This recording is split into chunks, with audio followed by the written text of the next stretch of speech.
First, I would probably say I think the ethos of debate is quite light-hearted, and the positions that people have been asked to take are probably quite binary views that they may not completely, may not be their kind of true thinking. But I would argue that primary care is a really important part to play in supporting people living with and beyond cancer. We've got a growing population of people living with cancer and after cancer treatments, and that's going to continue to grow over the next sort of 10 years or so. Increasingly, we've got an ageing population as well in terms of that client group. So I think by 2030, 70% of people living with cancer will be over the age of 65. So what we're seeing with that group is they've got comorbidities, they've got complexity, and it's primary care really where that sits in terms of ongoing care. Skilling up and supporting primary care to provide the ongoing care for people living with cancer in combination with their other long-term conditions, to me seems the absolutely logical kind of place that or position in terms of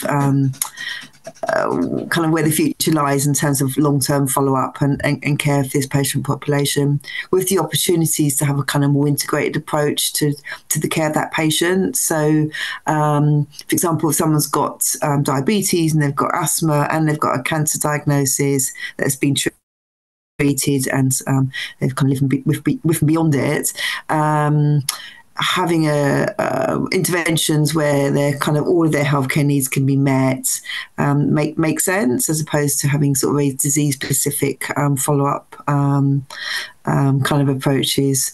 So it appears to me to be much more holistic.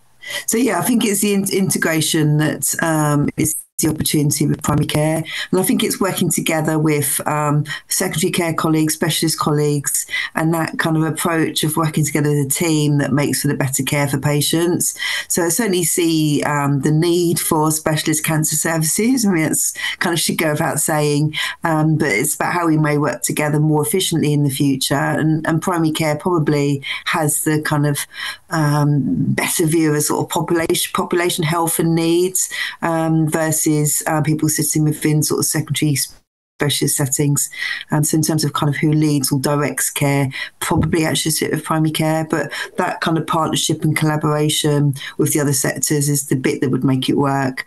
So for example, I see services such as those enhanced and supportive care services, or services to support people having sort of late effects of their cancer treatment. Those kind of clinics should be out of hospital. I just don't see why they sit within hospitals.